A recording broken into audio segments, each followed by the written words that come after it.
오늘 하나님의 말씀은 시편 136편 1절에서 9절 말씀입니다. 함께 읽습니다.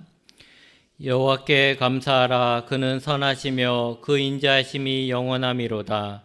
신들 중에 뛰어난 하나님께 감사하라. 그 인자하심이 영원함이로다. 주들 중에 뛰어난 주께 감사하라. 그 인자하심이 영원함이로다. 홀로 큰 기이한 일들을 행하시는 이에게 감사하라. 그 인자하심이 영원함이로다. 지혜로 하늘을 지으신 이에게 감사하라. 그 인자하심이 영원함이로다. 땅을 물 위에 펴신 이에게 감사하라. 그 인자하심이 영원함이로다. 큰 빛들을 지으신 이에게 감사하라. 그 인자하심이 영원함이로다. 해로 낮을 주관하게 하신 이에게 감사하라. 그 인자하심이 영원함이로다.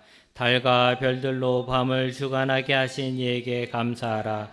그 인자하심이 영원함이로다. 아멘. 오늘은 즐거운 추수감사절입니다. 추수감사절을 맞이해서 오늘은 우리가 하나님께 감사드릴 수 있는 것들, 무엇을 감사해야 할까를 함께 나누고자 합니다. 여러분, 하나님께 감사드릴 수 있는 것이 뭐가 있을까요? 잘 생각이 안 날 수도 있습니다. 감사 헌금을 할 때 감사 봉투에 감사 내용을 쓰게 되는데 그 감사 내용을 매주 쓰려는 것도 때로는 힘들 수가 있어요. 왜냐하면 내가 뭐 특별하게 감사할 것이 있는가 생각해 보면 감사할 것이 그렇게 없거든요. 우리는 하나님께 감사해야 된다 생각하면 하나님께 감사해야 될 특별한 것들이 있어야 한다고 생각을 합니다. 예를 들면 여러분이 복권에 당첨된다. 이러면 하나님 앞에 감사하겠죠. 그런데 사실 우리의 삶에 그런 특별한 일은 거의 일어나지 않습니다. 매일매일 하루하루가 평범한 삶의 연속인 것이죠. 아침에 일어나서 밥 먹고 일하고 놀고 자고 거의 그런 식의 삶을 삽니다. 그래서 감사할 것도 없다라고 생각합니다만 여러분이 매일매일 반복되는 특별히 감사할 것이 없다라고 생각하는 그런 여러분의 삶이 누군가에게는 부러운 삶이 되고 있다는 것을 알고 계십니까? 많은 것 생각할 것 없이 한번 병원에 가보십시오.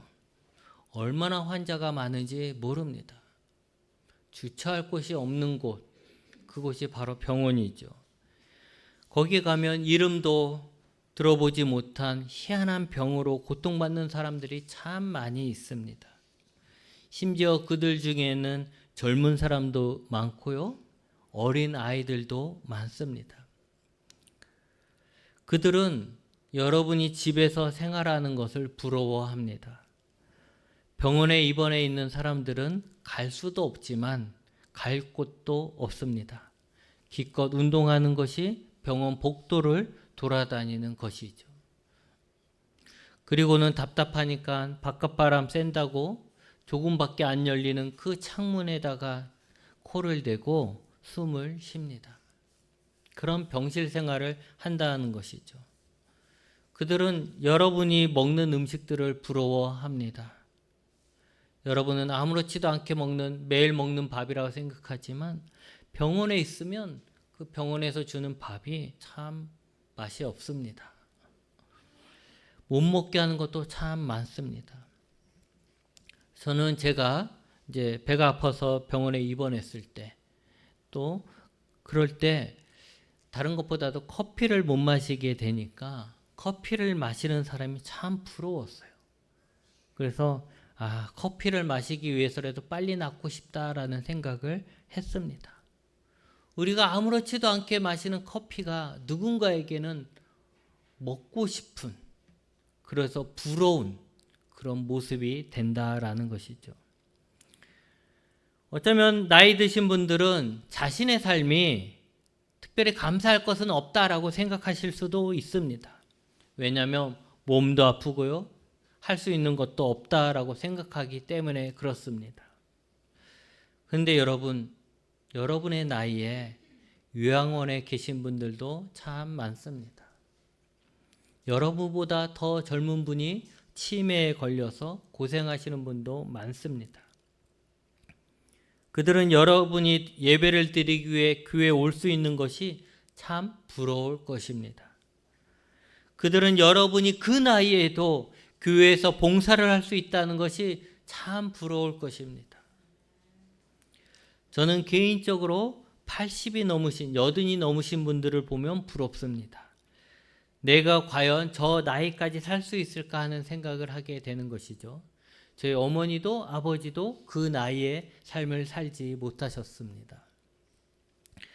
80이란 숫자는 저에게는 꿈과도 같은데 여러분은 이미 그 나이의 삶을 살고 계시고 이제 90을 향해 살아가고 계시지 않습니까? 그 외에도 먹고 사는 문제, 자녀 문제 등 많은 부분에 대해서 우리를 부러워하는 사람들이 참 많습니다. 그런데 우리는 감사하게 생각하지 않습니다. 왜 그럴까요? 그 모든 것들이 당연하게 생각하기 때문입니다. 내가 오늘 아침에 눈을 뜨고 숨을 쉬는 것이 당연한 것이고, 지금이 2024년인데 이제 2025년 달력을 보면서 이제 새로운 계획을 세우는 것이 당연한 것이고, 내가 편하게 잠을 잘 수 있는 집이 있는 것도 당연한 것이고, 나에게 자식이 있는 것이 당연한 것이고, 내가 교회 가서 예배 드리는 것이 당연하다고 생각하기 때문입니다. 내가 이미 누리고 있는 모든 것들이 계속 반복되어지는데 그런 것들을 당연하다고 생각하고 있습니다. 그러기에 당연한 것은 특별한 것이 아니고 특별하지 않은 것은 감사할 것이 없다라고 생각하는 것입니다. 그것은 다시 말하면 우리가 감사하지 못하는 것, 난 왜 이렇게 하나님 앞에 감사할 것이 없지? 2024년을 돌아보는데 특별히 감사할 것이 없어. 나는 올해 그냥 뭐 좋은 게 없었나 봐. 할 것은 감사할 것이 없어서 그 감사를 못하는 것이 아니라 이미 우리가 많은 것을 받았고 누리고 있기 때문에, 우리가 일상적으로 누리는 것들을 2024년도에 빼앗기지 않았기 때문에, 여전히 누리고 있기 때문에 그것을 감사할 수 없는 것입니다.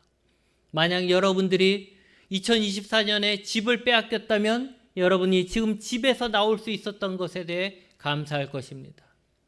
여러분이 만약 2024년에 여러분의 다리를 빼앗겼다면 여러분이 지금 이렇게 걸어서 교회에 오신 것에 대해 감사할 것이에요. 근데도 우리가 감사하지 못하는 것은, 나는 2024년도에 집을 빼앗긴 적도 없고 다리를 빼앗긴 적도 없고 자식을 빼앗긴 적도 없는 거예요. 그렇기 때문에 늘 똑같기 때문에 감사하지 못하는 건데, 돌이켜보면 그만큼 우리가 많은 것을 이미 누리고 있다라는 것을 알 수 있는 것입니다. 이런 말이 있습니다. 호의가 계속되면 권리인 줄 안다.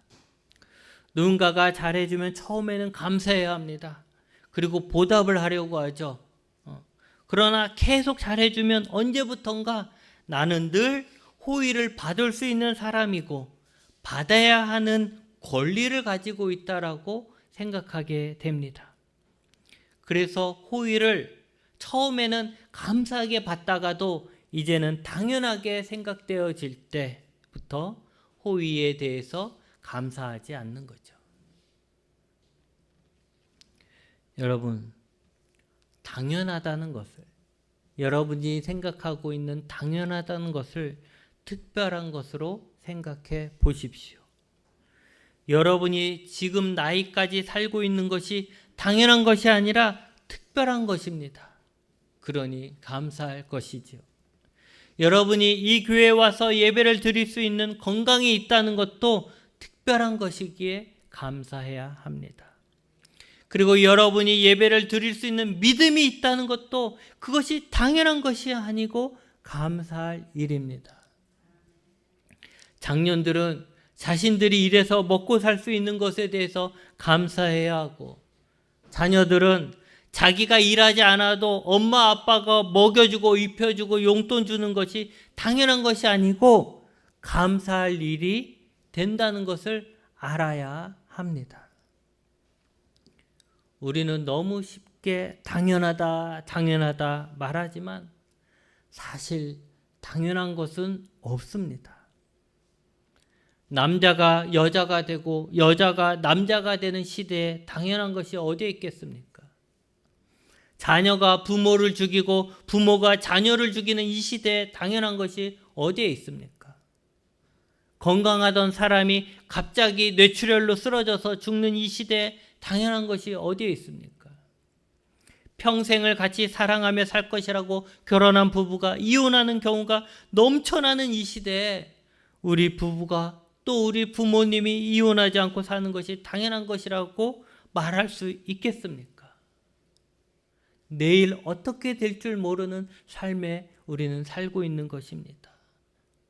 그러기에 여러분, 어제와 같은 삶을 사는 것이 당연한 것이 아닙니다. 당연한 것이 아니고 특별한 것인데 우리는 하나님께 감사할 것을 마치 권리인 양 누리며 당연하게 살고 있는 것입니다. 감사하지도 않고. 오늘 시편은 하나님께 감사하라고 선포하면서 하나님이 하신 일에 대해서 열거합니다.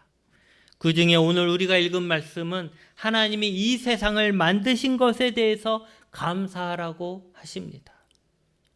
우리는 태어날 때부터 하늘이 있었고 물이 있었고 빛이 있었고 해와 달과 별도 있고 땅도 있었습니다. 그래서 우리 중 누구도 오늘 하늘이 있음을 감사하지 않고 물을 마시면서 감사하지 않고 해와 달과 별을 보며 또 땅을 걸으면서 감사하지 않습니다. 왜냐? 그것은 당연한 것이기 때문에 그런 것이죠. 그런데 여러분, 이것들이 언제부터 있었습니까? 언제부터 하늘이 있었고 언제부터 땅이 있었고 언제부터 물이 있었고 공기가 있었습니까? 그 태초에는 없었던 것들 아닙니까? 하늘도 땅도 빛도 해와 달 별도 없었을 때 그것이 저절로 생겨난 것이 아니라 하나님이 만드셨던 것 아닙니까? 누가 하늘을 땅을 해와 달 별을 만들 수 있겠습니까? 과학이 발달해서 이제 살 수 없는 곳을 살 수 있는 곳으로 바꾼다 하지만 그것이 언제 어떻게 가능하겠습니까?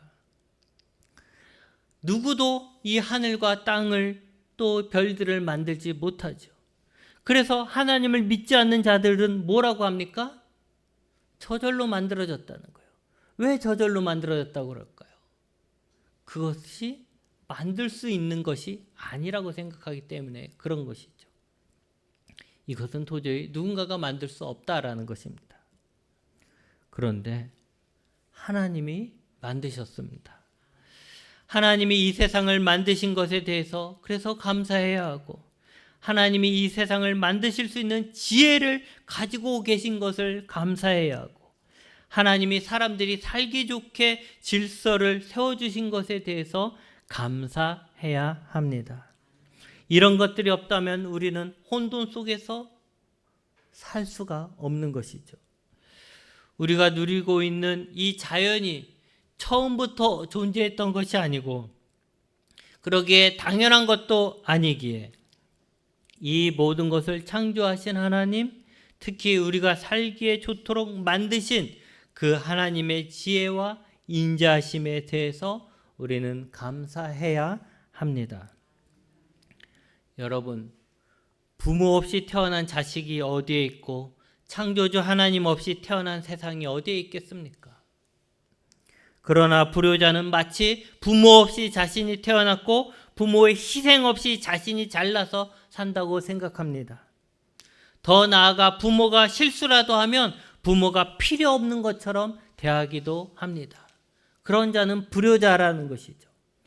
마찬가지로 하나님을 인정하지 않는 자들은 모든 것의 근원이 되며 영광과 감사와 찬양을 받아야 할 창조주를 인정하지 않고 이 세상은 우연히 저절로 태어났다고 하고 그러면서도 뭔가 자기 뜻대로 되지 않으면 믿지도 않는 하나님을 원망합니다.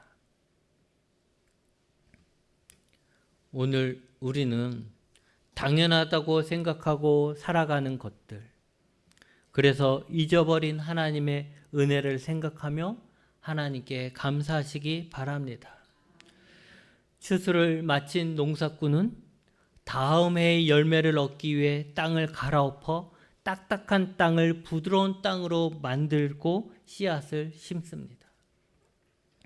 이제 2025년도 2달이 안 남았습니다. 우리도 새해를 맞이하여 새 일을 심어야 하는데 딱딱하게 굳은 우리의 마음에 심어서는 열매가 맺힐 수가 없는 것입니다.